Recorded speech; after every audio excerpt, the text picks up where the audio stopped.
Estaba hambrienta y rogaba por un trozo de pan ante la corte. Y fue humillada por el príncipe.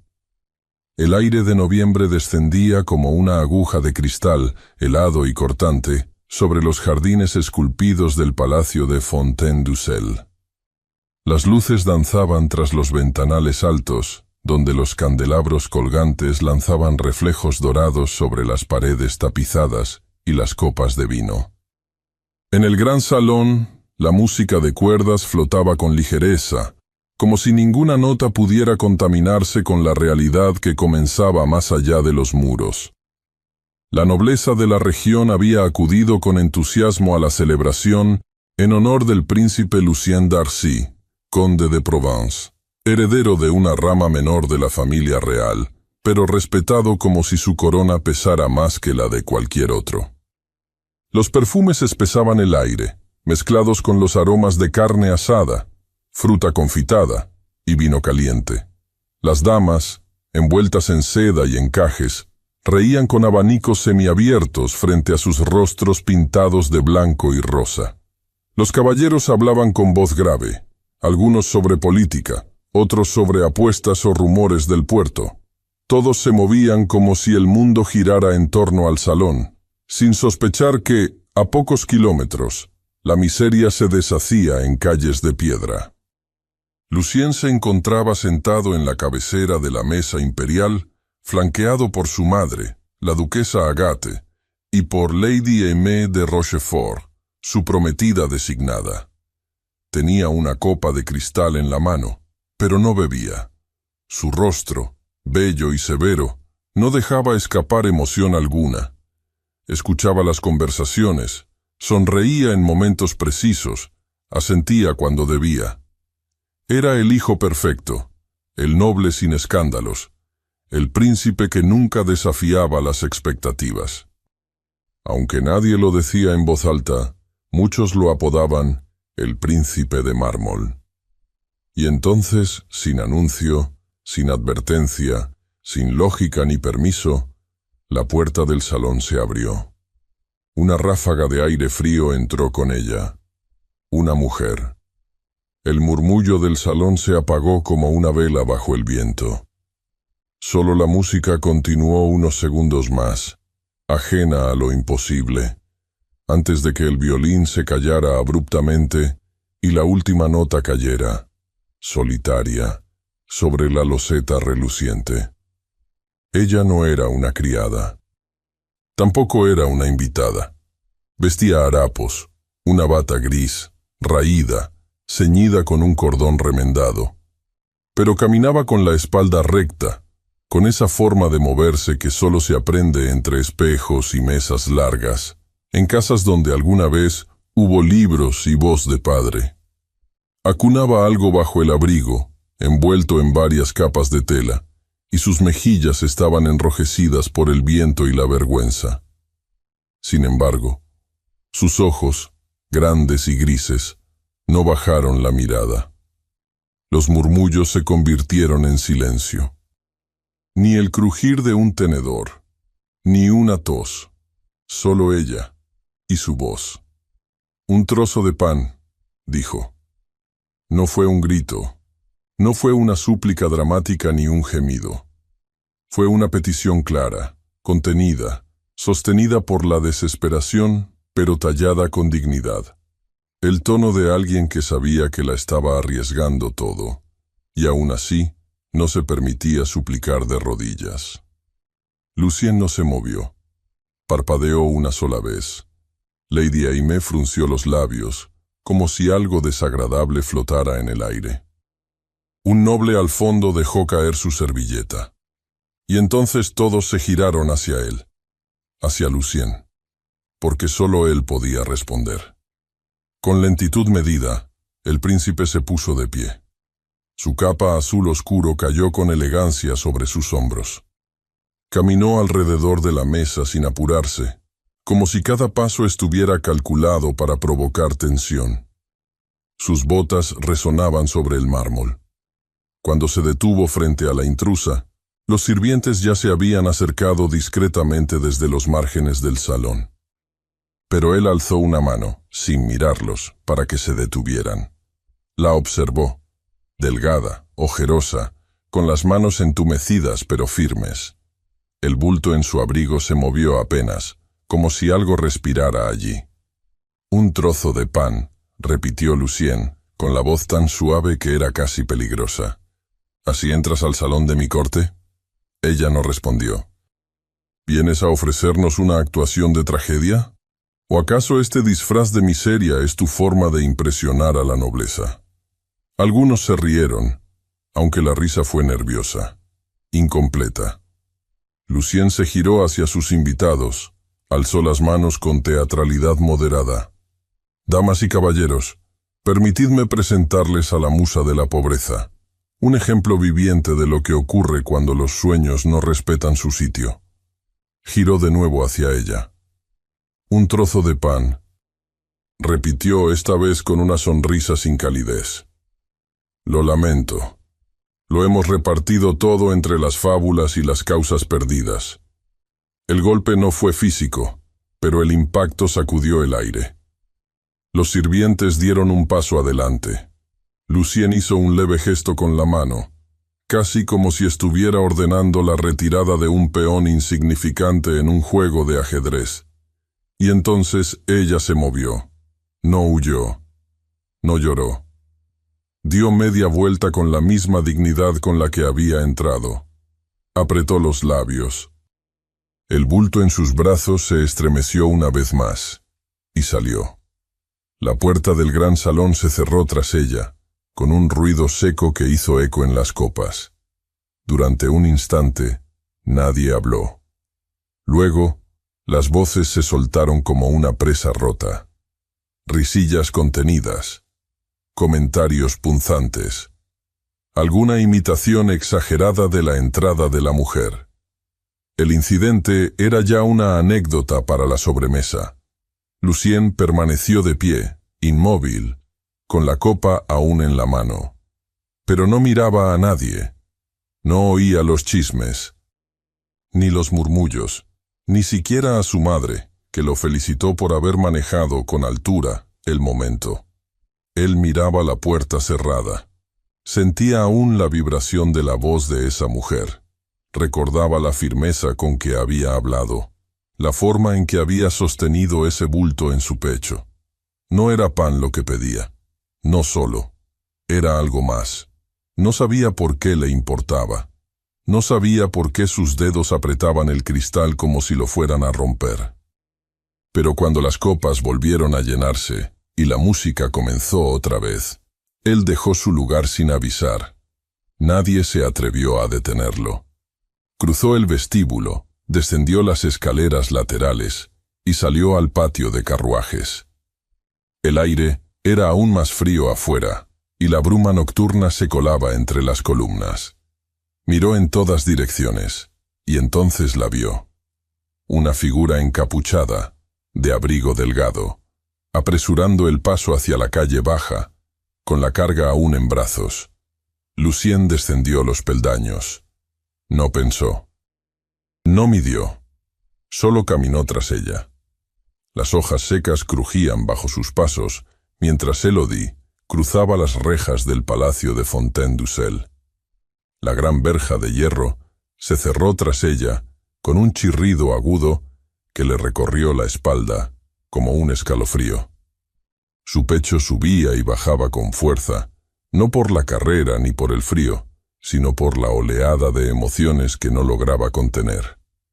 El calor de la humillación aún ardía en su piel como si llevara fuego debajo del abrigo. No había permitido que las lágrimas cayeran, ni siquiera frente a él. No frente a ese príncipe que creía poder pisotearla con palabras dulces como veneno. Apretó los labios mientras avanzaba por la calzada de piedra.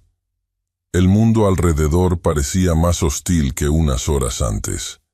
El aire tenía un sabor metálico, sucio, como si la ciudad misma la rechazara. El largo de su falda ya estaba empapado en el bajo, y cada paso dejaba una huella de barro.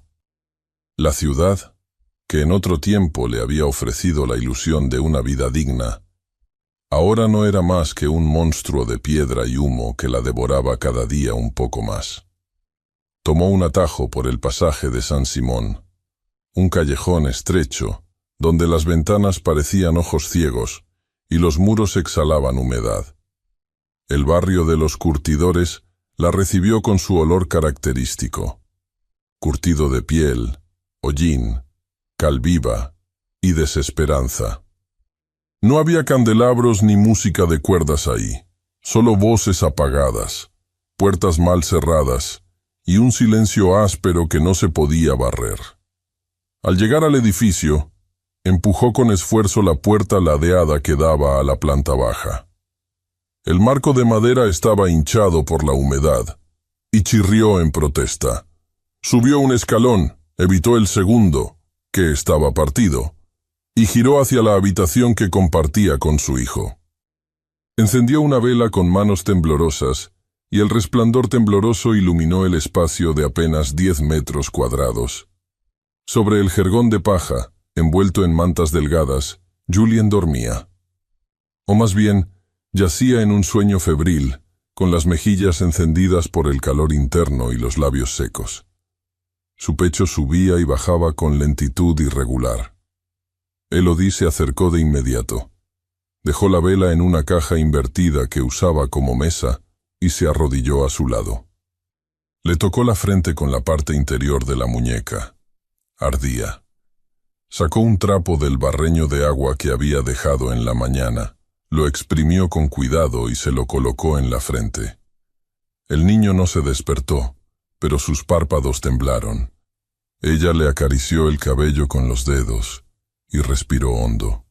No podía derrumbarse ahora. El resto de la noche fue larga.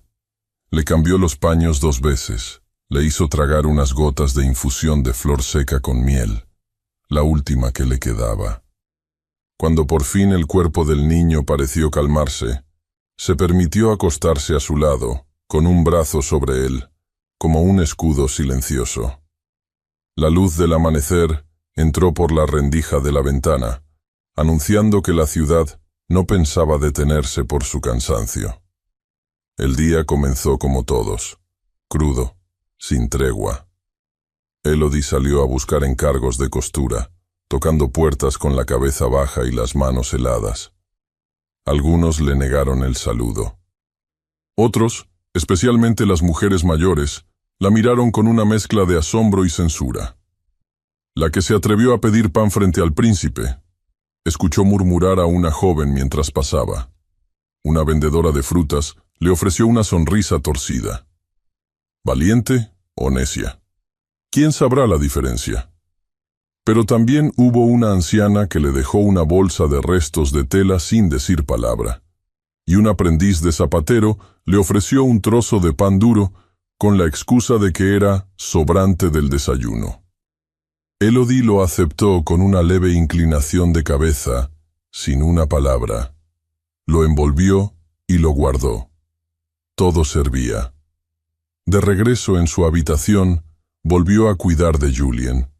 El niño apenas comió un poco de caldo, preparado con agua, una cáscara de zanahoria y un hueso hervido tantas veces que ya no tenía sabor.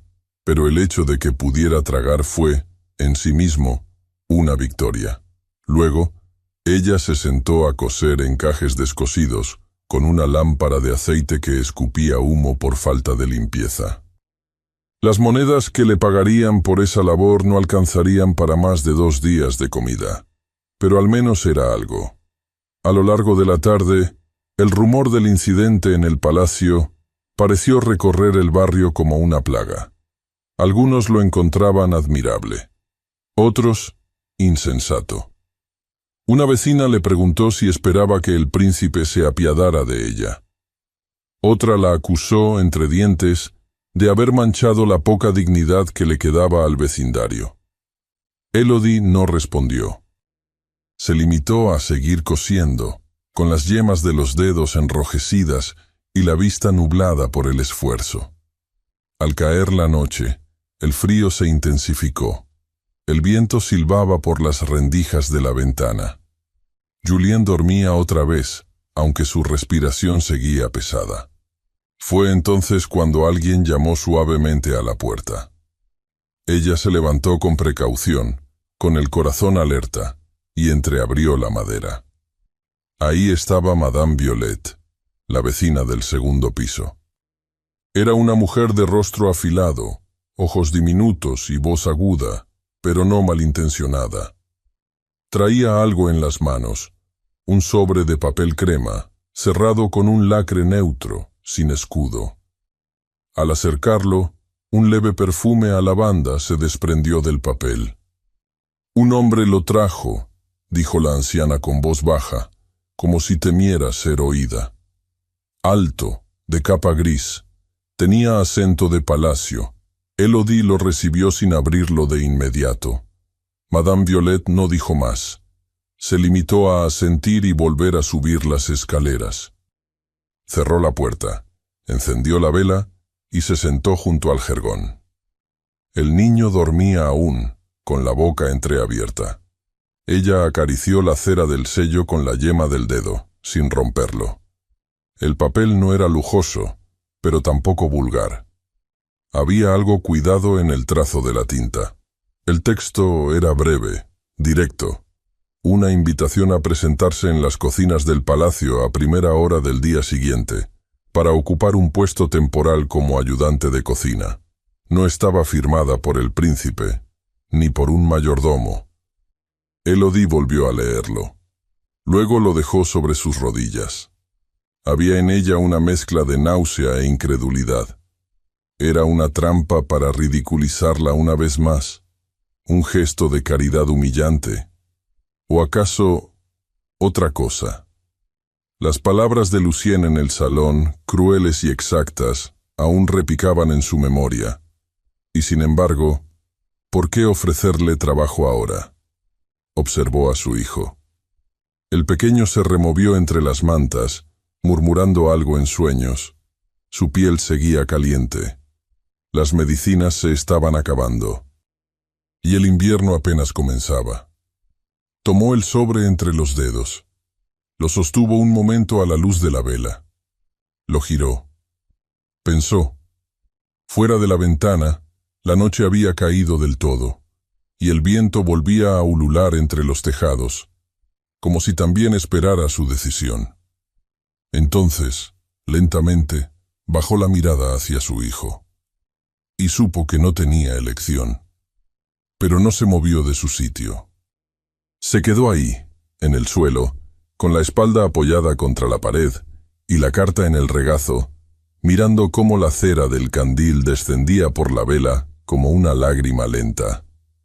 A lo lejos, resonaron pasos en la escalera. Pasos que no esperaba. Pasos que se acercaban a su puerta. La mañana siguiente amaneció sin brillo. El cielo era una sábana de nubes grises que parecían arrastrarse sobre los tejados, apagando incluso los colores más vivos. Elodie caminaba con pasos cortos, su único abrigo decente cerrado hasta el cuello. Era de lana áspera, azul oscuro, con los bordes desgastados y los puños raídos, pero limpio. A cada paso, sentía cómo la tela se empapaba con el rocío que colgaba del aire. En el bolsillo llevaba la carta doblada 3 veces. No sabía si presentarla o simplemente nombrar la invitación cuando llegara. Los muros del castillo se alzaban cada vez más cerca, fríos y rectos como una promesa hecha de piedra. Sus botas resbalaban apenas sobre los adoquines húmedos, y su estómago protestaba con un retorcijón seco que no pensaba atender. Julien había dormido un poco mejor, y antes de salir, le dejó a Madame Violet instrucciones escritas para cambiarle los paños. A cambio, entregó uno de los botones de nácar que conservaba de un vestido de su madre. Nada era gratis en esa parte de la ciudad. Cuando llegó a la puerta lateral del castillo, la de los proveedores y sirvientes, tuvo que explicar 3 veces su presencia. La miraron con desconfianza hasta que uno de los ayudantes, joven y con manchas de harina en el mandil, encontró su nombre en una lista escrita con caligrafía tensa. Le indicaron el camino sin amabilidad. Pasó bajo arcadas húmedas, corredores con olor a madera mojada y piedra. El aire dentro del castillo no era más cálido, pero tenía un peso distinto, el del juicio constante. Las cocinas estaban vivas, no con alegría, sino con ese movimiento frenético de cuerpos que no tienen derecho a detenerse. Vapores espesos se mezclaban con el olor a manteca, cebolla y caldo hervido. Un cerdo colgaba abierto sobre un gancho, y ollas enormes borboteaban como si estuvieran al borde de la rebelión. Las voces eran gritos, órdenes, llamados ásperos que rebotaban entre paredes ennegrecidas por el hollín. La cocinera jefe, una mujer de rostro ancho y mandil con manchas secas de grasa, la recibió con una mirada que la evaluó como si fuera otro trozo de carne. No le preguntó el nombre. Le lanzó un cuchillo y la empujó hacia una mesa. Pela, rápido. Nabos, docenas de ellos. Las cáscaras caían una tras otra, formando una pila resbalosa a sus pies. Luego siguió el pan. Rebanadas gruesas que debía cortar con precisión y rapidez. Cada error era una mirada de desaprobación, una advertencia muda. Más tarde, las ollas. El olor del fondo quemado se pegaba a la garganta. El jabón rancio raspaba la piel de sus manos. Pero Elodie no se quejaba. Se movía con determinación. No hacía preguntas. Sabía cómo organizar, cómo doblar, cómo afilar un cuchillo sin dañarlo. Cuando alguien se retrasaba, ella adelantaba la tarea. Cuando algo caía, ella lo recogía antes de que el golpe tocara el suelo. Poco a poco, y sin que nadie lo reconociera en voz alta, la cocinera jefe dejó de gritarle tanto. A mitad de la tarde, cuando el sol apenas insinuaba su presencia tras la cortina gris del cielo, un ayudante entró con paso apresurado. «La bandeja del invernadero», dijo sin mirar a nadie. «Que la lleve la nueva». Hubo un silencio breve. La cocinera jefe se giró lentamente hacia Elodie. Le señaló con el cuchillo, como si eso bastara para despedirla al encargo. Elodie limpió sus manos con un trapo húmedo, se alisó el mandil y tomó la bandeja. Pesaba más de lo que esperaba. Contenía panecillos pequeños, una jarra de agua con rodajas de limón, un cuenco de sopa clara y un plato de porcelana con queso y fruta cortada. La cocina entera la miró cuando salió. El camino hacia el invernadero superior era largo. Pasó por corredores más silenciosos, con suelos de piedra pulida y tapices que amortiguaban los pasos. A medida que subía, el aire cambiaba. El olor a grasa desapareció, reemplazado por algo más tenue, a hojas mojadas, a tierra tibia, a algo que no esperaba encontrar en invierno. El invernadero estaba al final de un corredor estrecho, tras una puerta de cristal y hierro forjado. Empujó con cuidado. El calor interior la envolvió de inmediato, y la humedad le empañó los ojos. Cristales empañados cubrían el techo y las paredes, atrapando la luz como si cada rayo se multiplicara. Las plantas crecían en orden simétrico, helechos, lirios, rosales en formación. El sonido del exterior no entraba. Solo se oía el goteo leve del sistema de riego, como una respiración lenta. Y al fondo, sentado junto a una mesa de mármol blanco, estaba él, Lucien. No con capa ni con brocado, no rodeado de nobleza ni con un gesto altivo. Llevaba una camisa sencilla, de lino claro, con las mangas recogidas a los antebrazos. Tenía una postura perfecta, y sin embargo, había algo en su cuerpo que sugería tensión contenida. Elodie sintió que su espalda se tensaba. Sus pasos sobre el suelo de piedra eran suaves, pero no silenciosos. Él alzó la mirada. Durante un segundo, ninguno habló. Ella dejó la bandeja sobre la mesa sin pronunciar palabra. Se disponía a girarse cuando su voz la detuvo. «¿Cómo está el niño?»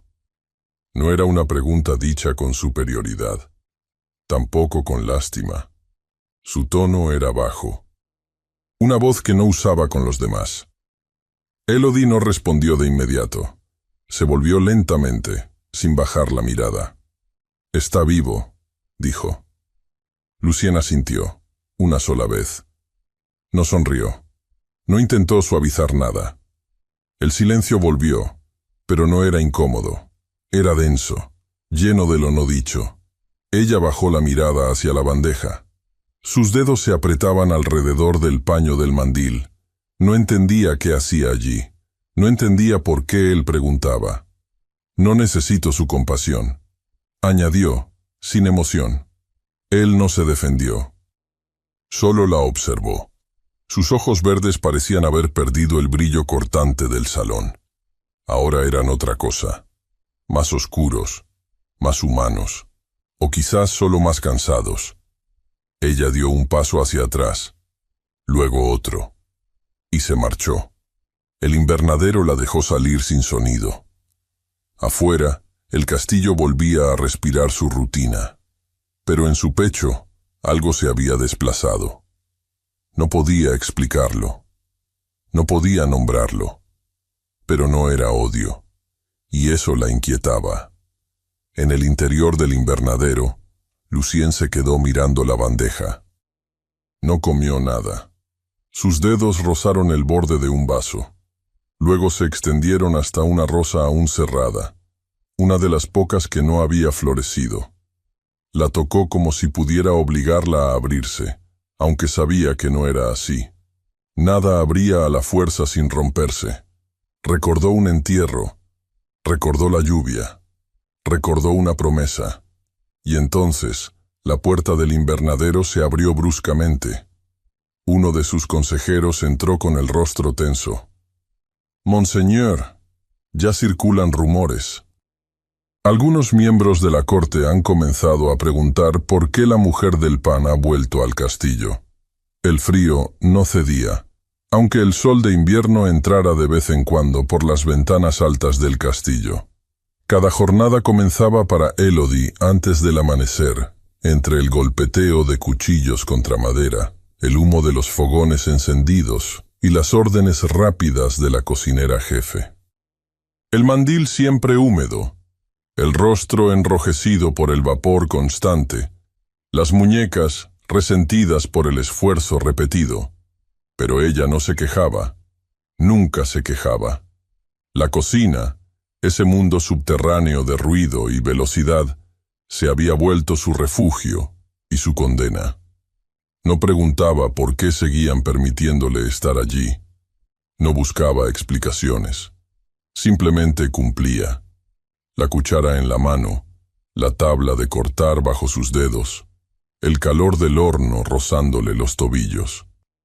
Tenía su rincón junto a la despensa, su tarea fija con los vegetales, el pan y las ollas. Y sin embargo, cada día traía consigo una pequeña desviación. Un encargo inesperado, una voz que la enviaba a otra parte del castillo. El primer día fue un error, o eso pensó. Una sirvienta joven se acercó con paso rápido y la llamó por su nombre. La cocinera levantó la ceja, pero no objetó. «Necesitan ayuda con los libros de inventario en la despensa alta», dijeron. Nadie más que ella sabía leer con fluidez, y menos aún escribir con letra clara. Había aprendido de niña, entre telas finas y conversaciones sobre comercio. Su padre, antes de que todo cayera, solía hacerla practicar en los márgenes de los cuadernos contables. La despensa alta estaba en un ala más silenciosa del castillo. Allí, los estantes eran altos y la luz, más tenue. El moho no llegaba, y el olor era seco, a lino y a especias. Mientras revisaba una lista escrita con tinta corrida, escuchó unos pasos acercarse. No miró de inmediato, pero su cuerpo lo supo. Sintió el aire cambiar, como si la temperatura se replegara a su paso. Lucien estaba allí, sin escolta, sin uniforme. Solo él, con el cabello recogido y la chaqueta de brocado abierta. La observó trabajar en silencio. No le habló enseguida. Cuando por fin lo hizo, fue para preguntarle por el tipo de papel que usaban en los registros. Una pregunta trivial, casi absurda, pero bastó para iniciar una conversación breve, contenida, sin risas ni excusas. Otro día, recibió una solicitud inesperada para ayudar con los colores de mantelería y servilletas para una cena diplomática. Nadie supo explicar por qué ella. Dijeron que alguien que entendiera de tonos y contraste, murmuró la jefa de cocina. La mandaron a una sala pequeña donde se reunían los encargados de protocolo. Allí, en una esquina, la esperaba Lucien. El príncipe no le habló de inmediato. Sostuvo una tela verde olivo entre los dedos, como si no supiera decidir. Le pidió su opinión. Y ella, sorprendida por la solicitud, respondió con la precisión que había aprendido años atrás en la tienda de bordados donde fue aprendiz. El verde enfría el oro, dijo. El malva lo suaviza. El marfil realza ambos sin eclipsarlos. Él la miró de una forma distinta esa vez. A partir de entonces, los encuentros se repitieron, siempre breves, siempre en espacios ajenos al bullicio. Nunca la buscaba de frente, pero aparecía donde ella estaba, como si el azar jugara a favor de una proximidad contenida. No cruzaban más de unas cuantas frases, a veces ninguna, pero en esos silencios se construía algo, una tensión sin nombre. Elodie comenzó a sentirlo en el pecho. Una punzada leve cuando sus ojos se cruzaban, una inquietud que le recorría la espalda cuando él se acercaba. No era atracción desbocada. Era algo más delicado, más peligroso. Una forma de verse sin poder tocarse. De reconocer en el otro una herida parecida. Una mañana, en la galería de los tapices, mientras ella entregaba un cesto de servilletas limpias, lo encontró observando una escena bordada con figuras medievales. Le pareció un momento extraño, fuera del tiempo. Él le hizo una pregunta sin girarse del todo. ¿Alguna vez has sentido hambre? Ella no supo si se refería al cuerpo o al alma, pero en otro momento, más tarde ese mismo día, ella le devolvió la pregunta. ¿Alguna vez usted ha sentido hambre? Él no respondió, pero su mirada cambió. Sus ojos se oscurecieron, como si recordaran demasiado. Elodie no insistió. Ese día, cuando regresó a la cocina, cortó el pan con más fuerza de la habitual. El filo rasgó la miga como una herida fresca. Mientras tanto, las voces en el ala oeste del castillo se agitaban. Las damas de compañía, que antes hablaban de modas y joyas, empezaron a notar la ausencia del príncipe en ciertas recepciones. Las visitas al ala norte eran más frecuentes. Las invitaciones a cenas privadas, menos aceptadas. Un murmullo crecía como una mancha de tinta, uno que incluía el nombre de Elodie. Una tarde, tras dejar un juego de manteles en la lavandería del piso alto, Elodie tomó el pasillo lateral que conducía a la escalera de servicio. Iba sola, el sonido de sus pasos amortiguado por la alfombra vieja. Entonces escuchó voces tras una puerta entreabierta. Se detuvo. Reconoció al instante la voz aguda y precisa de Lady Aimée de Rochefort. Y unos segundos después, el tono bajo, imperioso, de la madre del príncipe, Madame Agathe. No hablaban de frivolidades.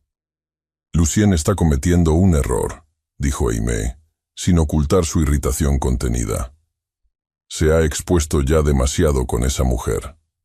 Lo sé, respondió la duquesa. Pero aún no es tarde. La situación puede corregirse. Debemos actuar con prudencia. Elodie no respiró. No se movió. Ella representa una amenaza, continuó Aimé. No por lo que es, sino por lo que despierta en él. Si sigue tolerándola, no pasará mucho antes de que él tome una decisión irreversible. Tenemos medios para evitarlo, dijo la duquesa con voz helada. Ella no pertenece a este mundo, lo sabe, y si no lo recuerda por sí sola, se lo haremos recordar. La puerta emitió un leve crujido. Elodie dio un paso atrás. Contuvo la respiración, temiendo haber sido escuchada. El corazón le martillaba en el pecho, con fuerza. No se atrevió a mirar hacia adentro. Dio media vuelta con pasos firmes y controlados. Bajó la escalera sin correr, sin mirar atrás, como si el suelo pudiera ceder bajo sus pies. Cuando llegó a su rincón en la cocina, sus manos temblaban. No era imaginación, no era un juego de clases ni un capricho pasajero. Había fuerzas que se movían en su contra, decididas a sacarla del castillo. Y harían lo necesario. El amanecer del día siguiente llegó sin luz. Una niebla densa se arrastraba por los patios del castillo como un presagio mudo. El aire tenía un sabor estancado, como si el sol se negara a cruzar los muros de piedra. En la cocina, las voces acostumbradas no resonaban con el mismo ritmo. Había un silencio diferente, inquieto, como si todos contuvieran el aliento esperando una orden que nadie deseaba pronunciar. Elodie bajó temprano como de costumbre, los dedos aún entumidos por el frío del cuarto donde dormía con Julien. Sus manos estaban agrietadas, la piel resquebrajada en los nudillos. Pero no era el dolor lo que la tenía alerta esa mañana. Era el murmullo contenido que percibió apenas puso un pie en la sala de preparación. No había ollas sobre el fuego, ni verduras sobre la mesa. La cocinera jefe, siempre tan puntual y áspera, hojeaba una lista con el ceño fruncido. Cuando Elodie se acercó, nadie le dirigió palabra. Una de las criadas la miró de reojo y giró el rostro con gesto duro. Otra bajó la cabeza al pasar junto a ella, como si su sola presencia pudiera traerle vergüenza. «Tú», dijo la cocinera sin alzar la vista. «No aquí. Establos. Desde hoy». Fue todo. Ni una explicación, ni una instrucción, ni un gesto. Solo una frase seca que no admitía preguntas. El camino hasta los establos exteriores fue largo, aunque el castillo no había cambiado de tamaño. Los corredores parecían más fríos, los muros más altos. Nadie la detuvo, nadie la saludó. El eco de sus propios pasos era su única compañía. Al llegar, un mozo joven le indicó con un movimiento de cabeza dónde debía colocarse. Un rincón sombrío junto a la pila de agua, donde se lavaban los cubos que se usaban para alimentar a los caballos.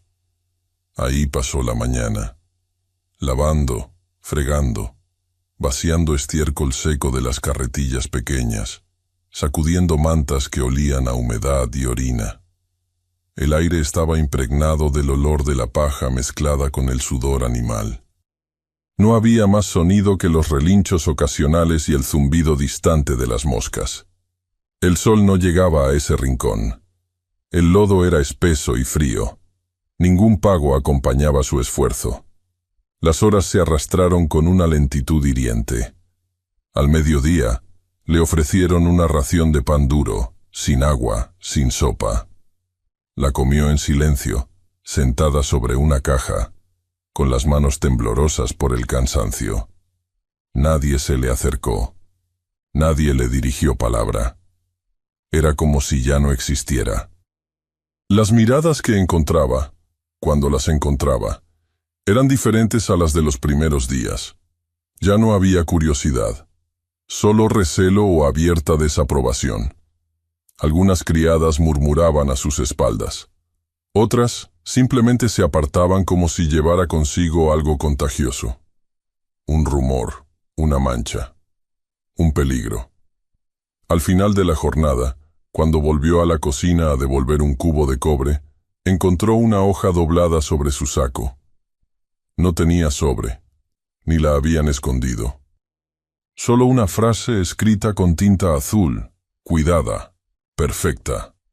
Abandona el castillo antes de que sea demasiado tarde.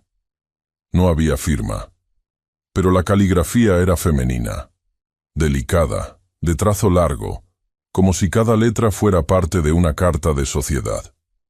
El papel se dobló entre sus dedos sin romperse. Lo guardó sin decir nada. En el regreso a casa, el aire mordía con dientes más afilados. El cielo seguía cubierto, y el viento soplaba entre las callejuelas con lamentos secos. Su abrigo ya no ofrecía resistencia al frío, y cada paso sobre los adoquines mojados parecía más difícil de sostener. La habitación que compartía con Julien estaba tan fría como al amanecer. Al entrar, el olor le advirtió antes que la vista. Fiebre. Julien respiraba con dificultad, su cuerpecito envuelto en mantas demasiado delgadas para retener el calor. Su rostro estaba encendido, los labios secos, las pestañas pegadas de sudor. Murmuraba cosas sin sentido entre sueños, su voz débil y quebrada. Elodie le pasó un paño húmedo por la frente con manos temblorosas. El trapo estaba casi congelado. El agua, apenas limpia. Revisó su pequeña caja de remedios. Nada, ni flores secas, ni aceite de lavanda, ni hojas de sauco. Solo una astilla de canela que no podía masticar. Se quedó sentada a su lado, conteniendo el llanto, cosiendo por dentro cada fragmento de desesperación para no deshacerse. Pensó en el príncipe. En sus ojos, que se habían oscurecido con una pregunta no respondida. En el silencio largo que habían compartido bajo el cristal del invernadero. Y luego pensó en el rumor que ya se repetía con fuerza. El compromiso con Lady Aimée se anunciaría en el baile de invierno. En unos días. Elodie quiso creer que lo suyo había sido real. Las miradas, las palabras que no se dijeron.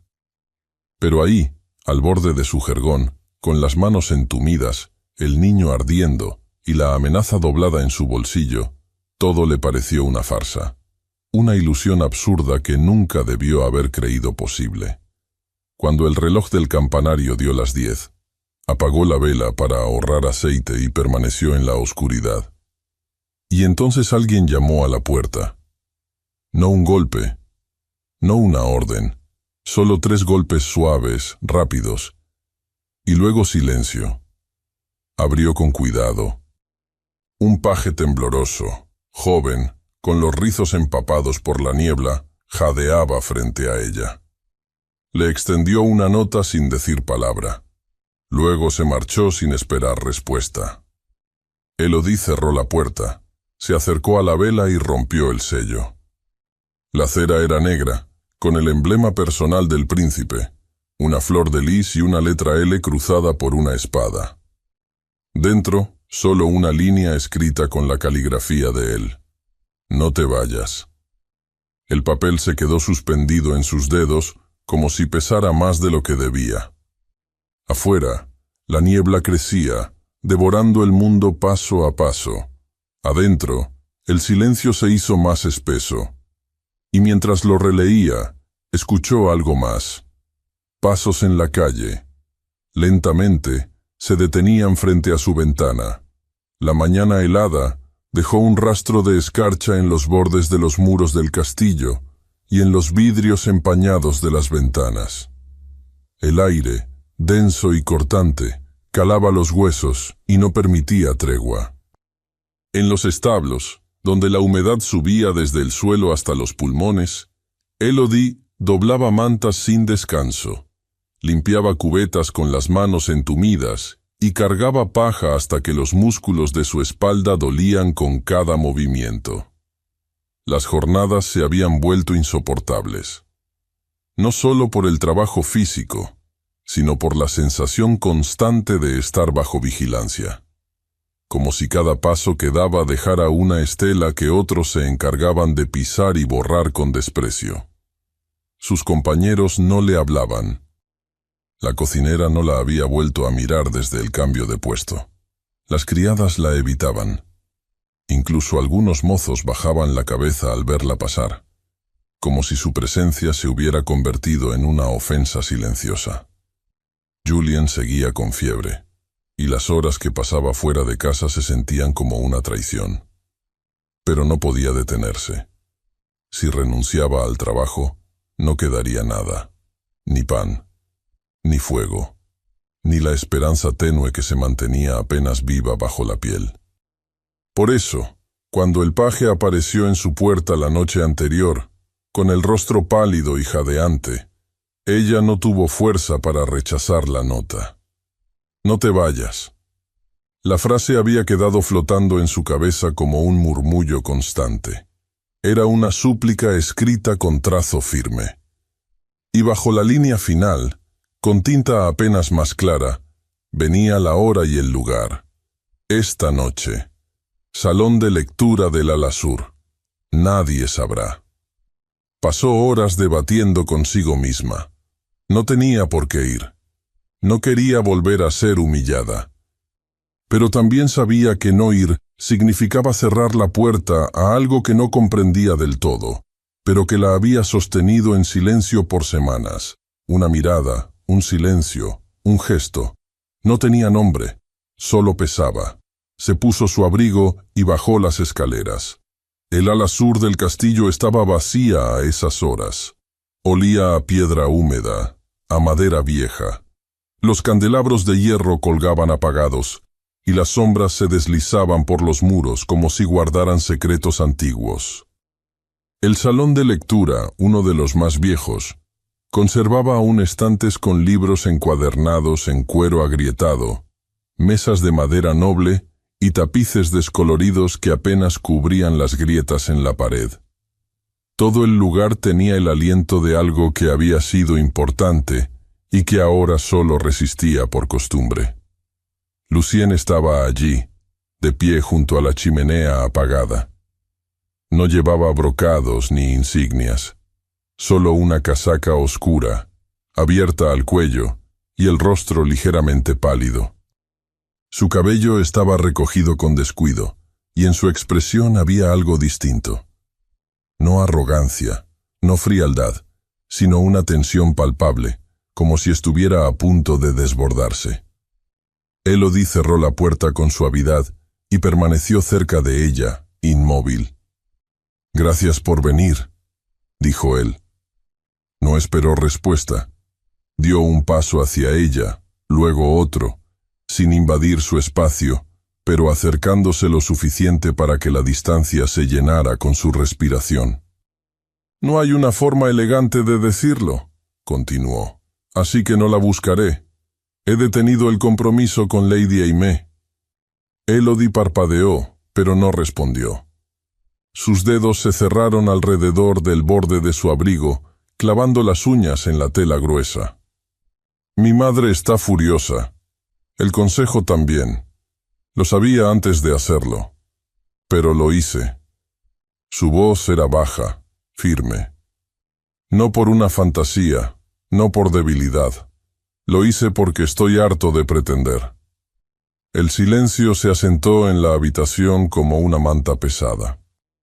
«Hoy mismo defendí tu nombre ante el consejo», agregó. «Les dije que no permitiría más rumores, que trabajas aquí porque es tu derecho ganarte el sustento, como cualquier otra persona honesta, que si hay escándalo, es culpa de quienes te juzgan, no tuya». Elodie sintió cómo se le cerraba la garganta. El corazón le latía con fuerza, un golpe sordo que le retumbaba en las sienes.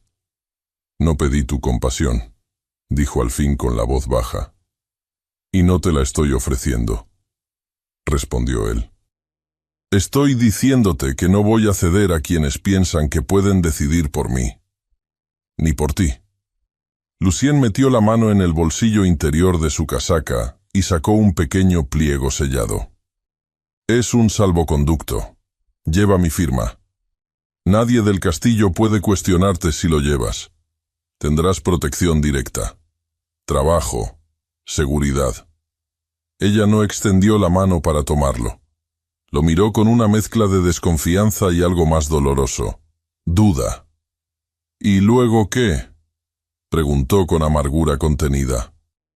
¿Me dejarán quedarme hasta que tu madre encuentre otra forma de deshacerse de mí? Lucien dio un paso más. Sus ojos verdes, oscuros bajo la luz tenue, no parpadeaban. No puedo prometerte que el mundo cambiará, dijo con voz áspera, pero puedo decirte que no estás sola. Elodie sintió que la habitación giraba muy lentamente, como si todo su mundo, pequeño y frágil, estuviera reacomodándose sobre una base nueva. No tomó el papel, pero tampoco lo rechazó. Y por primera vez en mucho tiempo, sus hombros dejaron de estar tensos. No dijo que lo perdonaba. No dijo que confiaba en él. Pero su rostro cambió. Un matiz casi invisible. Un gesto diminuto que bastaba para entender que algo se había roto. Y algo comenzaba a reconstruirse. Al salir del salón, la piedra bajo sus pies le pareció menos fría. Lucien se quedó solo, con el pliego aún en la mano. La vela sobre la mesa temblaba por una corriente de aire que no venía de ninguna parte visible. No se movió. No sonrió. Solo cerró los ojos por un instante. Esa noche, las voces no se apagaron en el castillo. Los rumores crecieron, se esparcieron como humo entre las columnas. Algunos lo llamaban imprudente, otros valiente. Nadie sabía exactamente qué había dicho el príncipe, pero todos repetían lo mismo. Había defendido a la mujer del pan. En público, en el consejo, y en las habitaciones privadas de la familia Rochefort, el silencio se volvió afilado. Lady Aimée estaba de pie frente a su tocador, el rostro pálido, el cabello perfecto. Sostenía en las manos una caja de madera tallada que había guardado durante años. Dentro, un documento, sellado, firmado, un nombre, un secreto.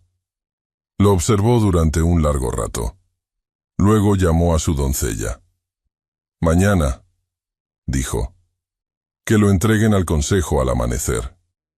Y mientras la doncella se alejaba con el sobre bajo el brazo, Aimée se volvió hacia el espejo, donde su reflejo le devolvía la mirada con frialdad inquebrantable. Sabía que, al abrirse ese documento, no quedaría duda alguna. La reputación de Elodie pendía ahora de un hilo delgado como una hebra de seda. Y ese hilo comenzaba a tensarse con el primer rayo del día. El cielo aún no terminaba de aclarar cuando los nudillos de una mano temblorosa golpearon la puerta de la habitación donde Elodie dormitaba junto a Julien. El niño dormía por fin sin fiebre, respirando con lentitud, cubierto hasta el mentón con una manta remendada. El golpe fue tan leve que por poco no lo escuchó, pero algo dentro de ella la obligó a abrir los ojos, sentarse, caminar hacia la puerta. Del otro lado, una figura delgada, cubierta con un chal oscuro, la miraba con ojos nerviosos. Era una de las criadas más jóvenes del castillo. Había cruzado palabra con ella solo una vez, semanas atrás, cuando Elodie aún trabajaba en la cocina. La muchacha no entró. Solo extendió un papel mal doblado, mojado en los bordes y murmuró: «No digas que no te avisé. Mañana, en el consejo». Luego desapareció entre la niebla. Elodie cerró la puerta con el pulso acelerado. Desdobló la hoja. La tinta era irregular, escrita con prisa. No contenía detalles, solo una advertencia. «Han desenterrado algo. Lady Aimée lo entregó, un documento. Dice que el consejo lo revisará al amanecer». Se quedó de pie en medio del cuarto, sintiendo cómo el calor le abandonaba el cuerpo, uno por uno, como si la piel se hubiera vuelto traslúcida. Miró a Julien. El pequeño se movió apenas en sueños, ajeno a todo. No necesitaba leer más. Lo entendió. Todo había sido en vano. Cada palabra dicha, cada esfuerzo en la cocina, cada silencio compartido con Lucien, cada noche entera desvelada junto al niño para después presentarse a trabajar con la dignidad ajustada al cuerpo como una armadura. Nada de eso había servido. Bastaba un solo papel para hundirla. No podía quedarse. No podía esperar a que la arrastraran por el castillo, a que murmuraran su nombre por los corredores como el de una farsante. O peor, que se llevaran a Julien por no ser hijo legítimo. No lo permitiría. Tomó una decisión en ese instante. Abrió la caja de madera donde guardaba sus pocas pertenencias.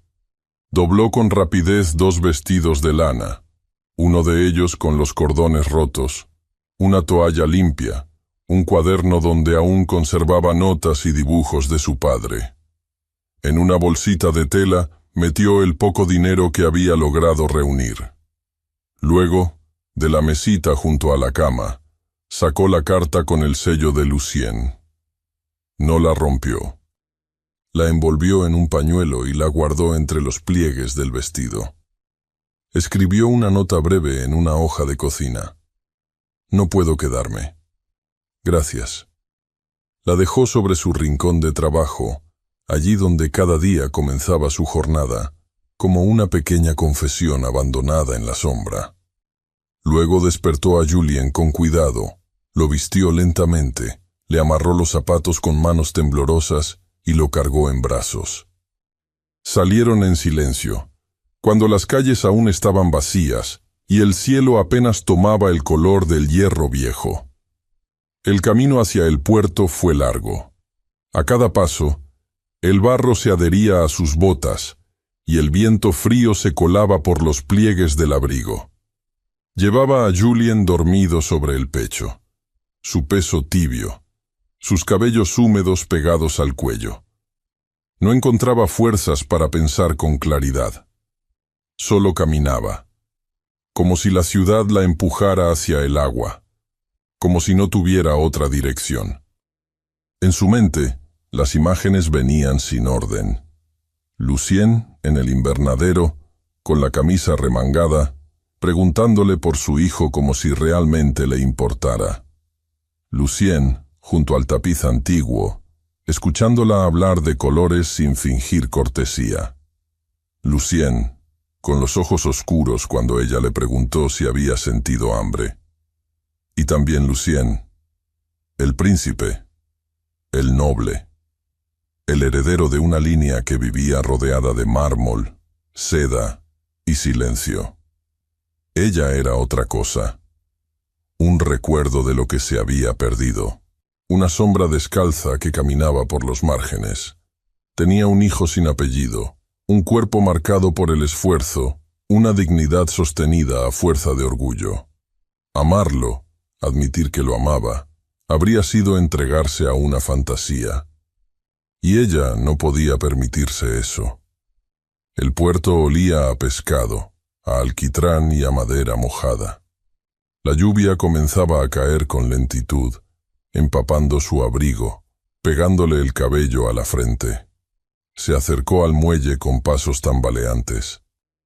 Preguntó por los horarios de salida hacia Lyon. Un barquero le respondió sin mirarla. La próxima barca salía antes del mediodía. Tendría que esperar. Buscar un lugar para cubrirse. Tal vez encontrar algo de comida para Julien. Pensó en acercarse a una taberna, pero antes de moverse, escuchó el galope. Primero fue un eco lejano, un temblor en el suelo empedrado. Luego el sonido se hizo claro, seco, veloz. Se giró con el corazón desbocado, con el niño apretado entre los brazos, como si el mismo castillo hubiera venido a reclamarla. Pero no era el castillo, era él. Lucien descendió del caballo antes de que éste se detuviera por completo.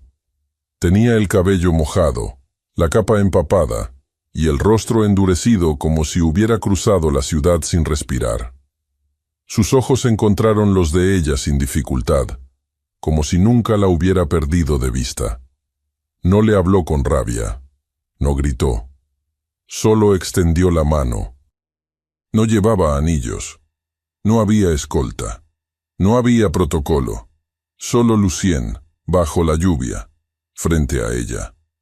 Elodie no supo qué hacer. El mundo se volvió más lento. Sintió la respiración pesada, como si el pecho no le obedeciera. No supo si debía avanzar o retroceder, si debía entregar lo poco que aún le quedaba o protegerlo con todo su cuerpo. Su mano temblaba. Sus pies estaban congelados. El niño dormía aún. La lluvia aumentó, como si el cielo también esperara. Y entonces, otro sonido. Pasos. El golpeteo uniforme de botas sobre la piedra. Un hombre vestido con capa negra, con los colores reales bordados en los bordes, apareció por el extremo de la calle. En su mano, una carta lacrada. Lucien lo miró. Su mandíbula se tensó. El emisario no se detuvo hasta estar frente a ellos. Por orden del Consejo, anunció, se convoca al príncipe Lucien Darcy de Fontaine y a la ciudadana Elodie Marchand a presentarse de inmediato en la sala mayor. El asunto es de carácter urgente. Su nombre, señorita, ha sido oficialmente puesto en cuestión. Elodie bajó la mirada hacia el suelo mojado. El barro ya le cubría los zapatos, y aún no sabía si debía quedarse o seguir huyendo. El salón mayor del castillo, normalmente vestido con tapices brillantes y arreglos de flores para cenas de gala, amaneció ese día sombrío y silencioso. Las ventanas altas no permitían que entrara la luz del cielo gris, y las velas que rodeaban el perímetro lanzaban sombras temblorosas sobre los rostros expectantes de los allí reunidos.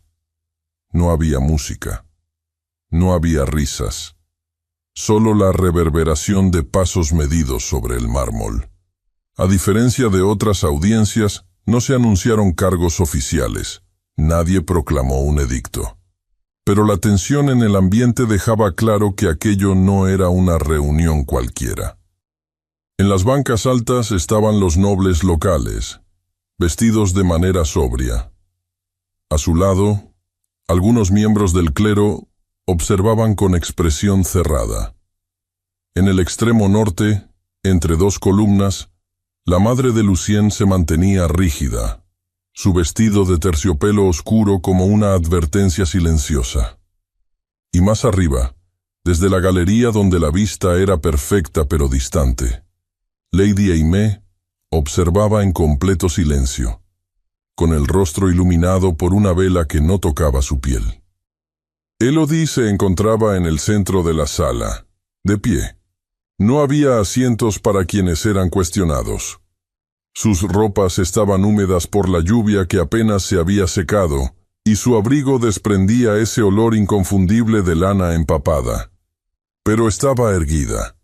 No intentó esconderse detrás de Lucien, que permanecía a su lado, flanqueándola con una solemnidad contenida. Él llevaba una casaca azul sin insignias, y el rostro firme, sin adornos. Un consejero se adelantó con paso medido. Sostenía un documento cerrado, con sello intacto. No explicó su contenido. No fue necesario. Ha llegado a manos del Consejo una carta que requiere clarificación, dijo sin levantar la voz. El contenido sugiere que la señorita Elodie Marchand sostuvo una relación impropia con un oficial del ejército francés, que de esa relación nació un hijo ilegítimo, y que la señora ha ocultado dicha información con intención de beneficiar su posición actual en esta casa. Un murmullo cruzó el salón, bajo, pero incisivo. Elodie sintió cómo la sangre le golpeaba en las sienes, pero no se movió. Su hijo seguía en el ala este del castillo, dormido, cuidado por la misma joven criada que la había alertado al amanecer. No podía permitir que nada, ni siquiera una verdad a medias, amenazara su futuro. Antes de que alguien pudiera intervenir, dio un paso al frente. Sus botas mojadas resonaron sobre el mármol como un desafío. Sí, dijo, con la voz clara, sin temblor. Es cierto que conocí a un oficial del ejército. Se llamaba André Delorme. Era mi prometido. La sala enmudeció. Solo se oía el goteo tenue de una gota de cera desde un candelabro. No fui su amante, continuó. Nunca compartí techo con él. Nunca me hizo promesas vacías. Se comprometió conmigo por voluntad propia, y luego fue llamado al frente. Me escribió durante meses, hasta que dejó de hacerlo. Sus palabras caían con peso, con dignidad. No se defendía, relataba. Después me enteré por un conocido que había enfermado, que no regresaría. Esperé noticias, una carta, una señal, pero nada volvió. Estaba sola. Cuando mi hijo nació, no había nadie que llevara su apellido, nadie que lo reclamara, y entonces comenzaron las miradas, las murmuraciones. Aprendí a vivir bajo ellas. Hizo una pausa. El silencio era absoluto. Ni siquiera los nobles más escépticos osaban interrumpir. No lo oculté para escalar posiciones, como sugiere esa carta. Lo oculté porque cada vez que lo decía en voz alta, me arrancaban un poco más de lo que era mía. Y porque ninguna madre debería tener que justificar a su hijo para que le permitan existir. Lucien avanzó. Su rostro, hasta entonces contenido, mostraba ahora algo más profundo. Una mezcla de orgullo y una emoción que rozaba el umbral del dolor. Lo que dice Élodie es verdad, afirmó. Y no lo digo como su defensor, lo digo como portador de la prueba. Sacó un pliego del bolsillo interior de su casaca. Lo entregó en manos del consejero. Élodie lo reconoció. Era la carta que él había mencionado semanas antes. El papel había estado guardado en un cofre, firmado y fechado con tinta negra. El señor André Delorme escribió esta carta antes de morir. En ella, reconoce su abandono, expresa su arrepentimiento y renuncia formalmente al compromiso con Élodie Marchand, con la esperanza de que ella rehaga su vida sin cargar con su culpa. El documento fue leído por uno de los clérigos. La sala permanecía inmóvil, como si el aire se hubiera detenido para escuchar. Cuando terminaron de leer, hubo un momento de indecisión. Los rostros que antes juzgaban ahora se desdibujaban en una mezcla de vergüenza y desconcierto. El consejero cerró la carta, se volvió hacia el consejo y asintió. No hay base para continuar, declaró. El asunto queda cerrado. Los murmullos volvieron, esta vez con una tonalidad distinta. No eran cuchicheos maliciosos, sino comentarios que rozaban el asombro. Algunos miembros del consejo intercambiaron miradas. Otros se limitaron a observar a Lucien con renovado respeto. En la galería, Lady Aimée se mantuvo inmóvil. No gritó. No lloró. Solo se levantó de su asiento con la precisión de quien se despide. Lucien se volvió hacia Élodie. Sin mirar a nadie más, tomó su mano. No fue un gesto protocolario. No fue un acto político. Fue una elección. Los dedos de Élodie no se cerraron de inmediato. Dudaron, pero luego, despacio, se ajustaron a los suyos, y la tensión en su mandíbula se deshizo. Los pasos de Lady Aimée resonaron por la galería mientras se alejaba. No hubo palabras de despedida. Su figura desapareció entre las sombras de la piedra y el mármol como una última página que se da vuelta sin ruido. El consejo observó en silencio cuando Lucien dio un paso adelante. «Permaneceré con ella», dijo, con voz firme. «Pero sé lo que eso implica». El consejero principal lo miró con gravedad. Hizo un gesto hacia el pergamino que aguardaba sobre la mesa lateral. «Para formalizar cualquier unión, Deberá renunciar a sus derechos hereditarios. La corona lo exige. Tiene 3 días para decidir. Lucien no dudó. Lo acepto. No pidió tiempo. No pidió reconsideración. Solo inclinó ligeramente la cabeza, con la frente en alto, como quien se mantiene firme incluso frente a la tormenta. Elodie lo miró de perfil, incapaz de hablar. El peso de la sala, del juicio, del recuerdo de aquella madrugada en el puerto, todo volvía a ella en un solo instante. Sus manos aún estaban frías. Salieron juntos. Los pasillos del castillo estaban quietos. Afuera, la lluvia se había detenido, pero la humedad aún pesaba en el ambiente. Un silencio cargado los acompañaba hasta el vestíbulo, donde la luz del mediodía apenas alcanzaba a tocar el suelo de piedra. Y entonces, antes de que pudieran cruzar el umbral, un hombre con capa bordada se les acercó a paso rápido. Llevaba el emblema real sobre el hombro. En sus manos, un pergamino lacrado con el sello de Versalles. Una misiva urgente del rey Luis XVI, anunció, extendiéndola a Lucien. Su Majestad exige explicaciones inmediatas. La mañana que siguió a la recepción de la carta del rey fue densa y fría, como si el castillo entero hubiera contenido el aliento. En los pasillos de Fontaine-d'Ussel, el aire se volvió tenso. Las voces de los sirvientes se redujeron a susurros, las miradas esquivas se multiplicaron, y las puertas que antes permanecían abiertas comenzaron a cerrarse con más frecuencia. La correspondencia traída desde Versalles era inequívoca. El rey Luis XVI no ofrecía alternativas, solo 2 caminos claramente trazados. Lucien debía reafirmar su compromiso con Lady Aimée de Rochefort, fortaleciendo la alianza política entre ambas casas, o sería formalmente destituido de sus derechos hereditarios y enviado al extranjero como diplomático sin territorio. Exilio elegante. Castigo en seda. Lucien leyó la misiva en el despacho de su padre, donde la madera oscura de las paredes parecía absorber la luz. La sostuvo en silencio durante varios minutos. Sus ojos no pestañeaban.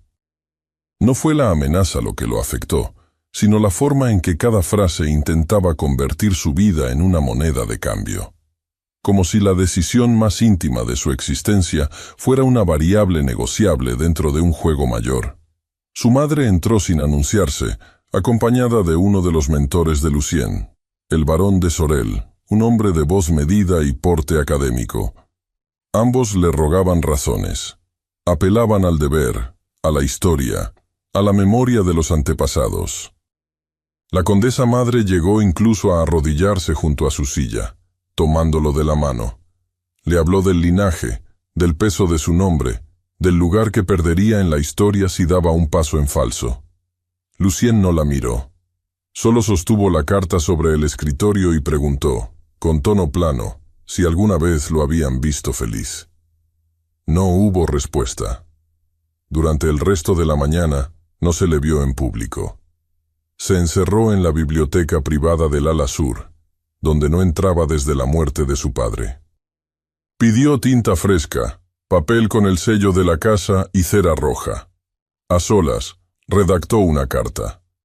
Cada palabra fue medida, cada frase escrita con una precisión que nacía del alma. No como príncipe, no como político, como hombre.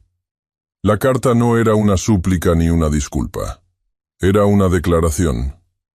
Selló el pergamino con el escudo familiar, trazado con cera aún caliente, y pidió al emisario real que esperara en la sala de mármol. Antes de entregarle el mensaje, Lucien convocó a la corte entera para una audiencia formal. No en días. Esa misma tarde. El castillo se activó como una maquinaria silenciosa. Los tapices fueron sacudidos, los bancos alineados. Los nobles que aún permanecían en Fontaine-d'Ussel se reunieron en la galería alta. El rumor era que Lucien impulsado por la presión del rey, iba a anunciar su capitulación. Algunos aguardaban expectantes, otros con desdén apenas velado. Élodie se encontraba al fondo del salón, entre columnas, sin moverse. Vestía un vestido oscuro sin bordados, pero limpio. Su cabello recogido con sencillez, el rostro pálido, los ojos brillantes de tensión. No sabía qué iba a decir Lucien. Él no se lo había revelado. A la hora exacta, Lucien entró al salón por la puerta principal. No llevaba la banda de su título. No portaba espada ni medallas. Solo una casaca de color marfil con botones de plata y los cabellos recogidos en la nuca, algo desordenados por el viento. Caminó hacia el estrado y se colocó al frente de todos, sin notas, sin escoltas. Cuando habló, su voz fue clara. No fuerte, pero firme. He sido convocado a rendir cuentas ante el rey por decisiones que, según la corte, desafían las estructuras que sostienen nuestro mundo. Se detuvo un momento. Quizá tienen razón. Hubo un murmullo contenido. Nadie interrumpió. Se me ha ordenado elegir entre un compromiso pactado y una vida exiliada de privilegios. Lo que el rey no sabe, lo que muchos de ustedes no comprenden, es que yo ya he elegido. Se giró levemente hacia Élodie. Luego volvió a mirar al frente. No necesito un título para servir a Francia. No requiero salones dorados ni alianzas políticas vacías. Lo que necesito, y lo que el país necesita, son causas auténticas. Verdades que no se compran ni se reparten en contratos matrimoniales. Algunas cabezas se alzaron. Algunos ojos se desviaron hacia la galería donde la condesa madre estaba sentada, con el rostro grave. Vi dignidad en una mujer que, aún hambrienta, no imploró piedad. Vi amor en un niño que nunca pidió un padre, pero que merece uno. Vi esperanza en la posibilidad de una vida distinta, y he decidido vivirla. Se sacó un pergamino doblado del interior de la casaca. Esta es mi renuncia formal a los derechos hereditarios de la casa de Fontaine. Lo firmé esta mañana. El sello está intacto. El emisario real lo llevará de regreso a Versalles con mi respeto y con mi verdad. Se acercó al emisario, que aguardaba al pie del estrado, y colocó el documento en sus manos. El silencio que siguió fue más denso que cualquier aplauso. Lucien volvió al centro del estrado. No estoy huyendo. Estoy liberándome. Y al hacerlo, libero también a quienes me rodean. A mi madre, de la expectativa de un hijo que no existe. A Lady Aimée, de un compromiso que jamás debió forzarse. Y a mí mismo, del peso de una vida que otros soñaron por mí. Volteó hacia el ala donde se encontraba Élodie. Quiero vivir junto a una mujer que me enseñó más con su silencio que otros con 1000 discursos. Quiero criar a su hijo como propio, no por caridad, no por culpa, sino porque lo elijo. Se detuvo. Y no me arrepiento. Las palabras flotaron en el aire como notas sostenidas. No hubo vítores. Solo una quietud profunda, como si el salón entero se hubiera transformado en una pintura viva, detenida entre un respiro y el siguiente. Entonces, desde el estrado lateral, la condesa madre se puso de pie. Sus ojos estaban húmedos. No habló. Solo inclinó la cabeza. Un gesto lento, firme. No de rendición, sino de aceptación, como si, al final, entendiera que la mayor prueba de nobleza no era obedecer, sino ser capaz de elegir. Lucien bajó del estrado. Los nobles más jóvenes comenzaron a murmurar entre sí, algunos con asombro, otros con una extraña chispa de admiración. Uno de ellos, el conde de Levignac, apenas mayor de edad, incluso dio un paso atrás, como si la escena ante sus ojos lo obligara a cuestionarse todo. Lucien caminó hacia el rincón donde Élodie aguardaba. No dijo nada, solo extendió el brazo. Ella, aún temblando, lo tomó. Y juntos, sin prisa, atravesaron la gran galería hacia los jardines internos, donde el sol de la tarde finalmente se filtraba entre las columnas de mármol. El aire olía a tierra húmeda y a los primeros brotes de primavera. El conflicto había terminado. Las voces se desvanecían tras ellos. Los pasos de ambos resonaban sobre la piedra antigua, acompasados, tranquilos. Las primeras semanas después de la renuncia de Lucien transcurrieron con una calma que parecía increíble a los ojos de quienes habían vivido la tormenta. Como si el mundo, después de tanto exigir, hubiera finalmente concedido un espacio para respirar. El palacio de Fontaine-d'Ussel quedó atrás sin dramatismo ni despedidas formales. No hubo portones cerrándose con estruendo, ni multitudes despidiéndose. Solo la sombra elegante del carruaje alejándose por el camino principal, mientras el cielo se teñía de naranja, y un silencio nuevo que no dolía. El silencio de la libertad. Lucien se instaló en una casa modesta, de muros blancos y tejas color terracota, situada en una colina suave a las afueras de Marsella. Desde allí, podía verse el mar respirando al ritmo del viento, una extensión azul que devolvía el alma a quien se atreviera a contemplarlo sin prisa. El jardín que rodeaba la casa estaba cubierto de flores sencillas, jazmines, violetas, lirios que brotaban junto a la verja sin obedecer a diseño alguno. En ese terreno sin geometría, floreció también su nueva vida. No tardó en poner en marcha su deseo de servir de otra manera. Usó los recursos que aún conservaba para apoyar varias obras de caridad en la región.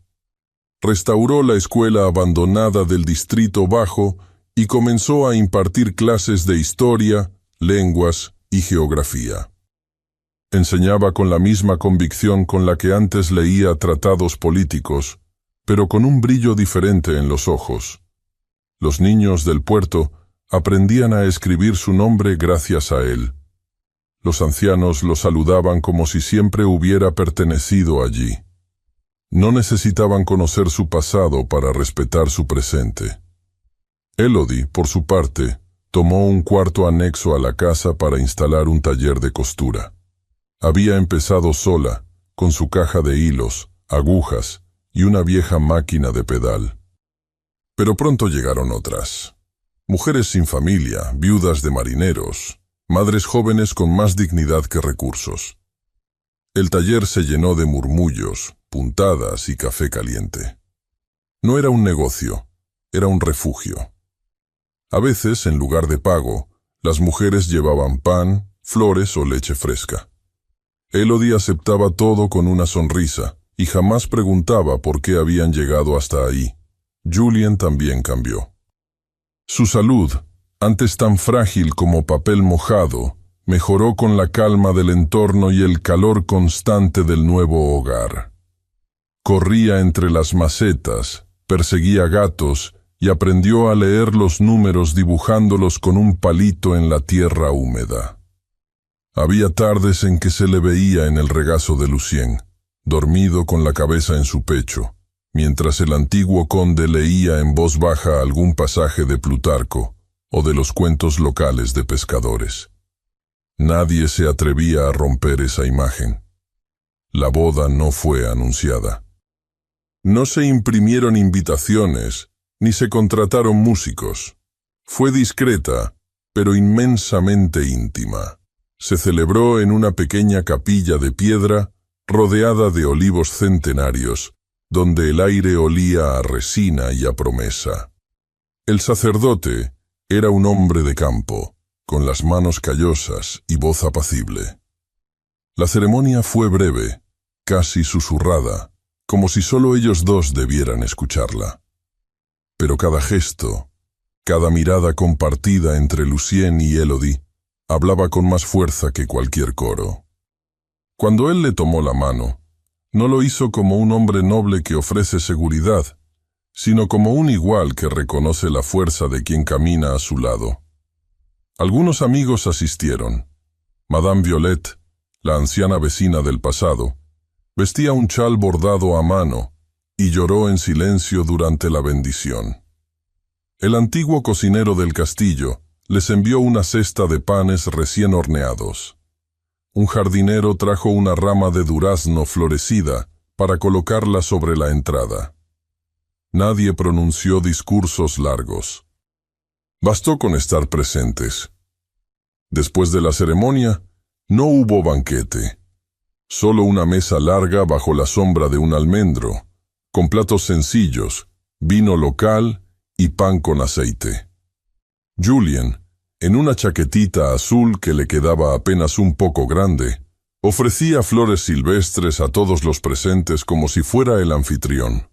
La risa llenaba el aire, y las cigarras entonaban su canto desde los arbustos. Era una felicidad sin estridencias, de esas que se asientan lentamente y se quedan. Pasaron los días, y la vida siguió, sin sobresaltos, sin audiencias, sin rumores.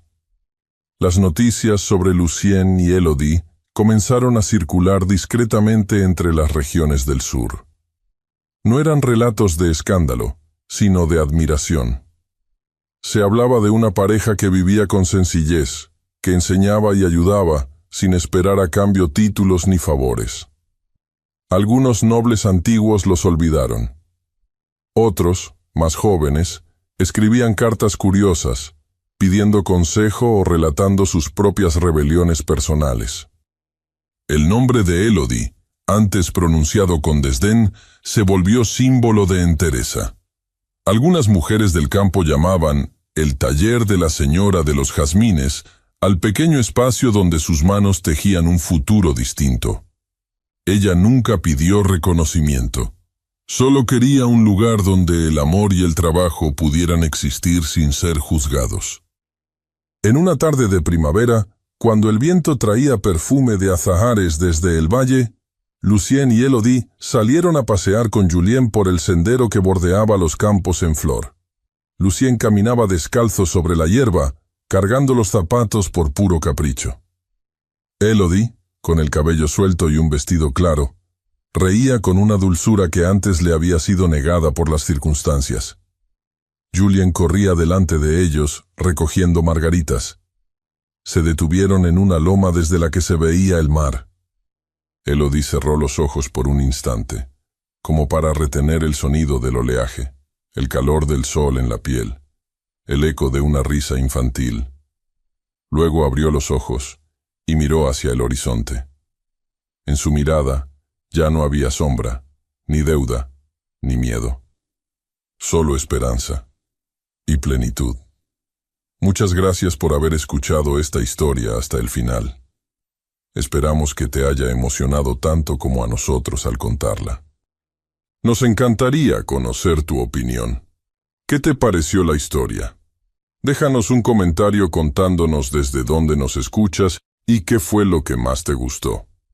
Califica esta historia del 0 al 10. ¿Qué nota le pones? Si disfrutaste esta historia, no olvides suscribirte al canal y dejar un like como muestra de apoyo. Eso nos motiva mucho a seguir creando y compartiendo más historias llenas de emociones y aprendizajes. Y antes de despedirnos, queremos recordarte que en la pantalla final aparecerá una recomendación de otra historia emocionante y encantadora. Si quieres disfrutarla, solo haz clic en el video. Muchas gracias nuevamente por estar aquí, y nos vemos en la próxima historia.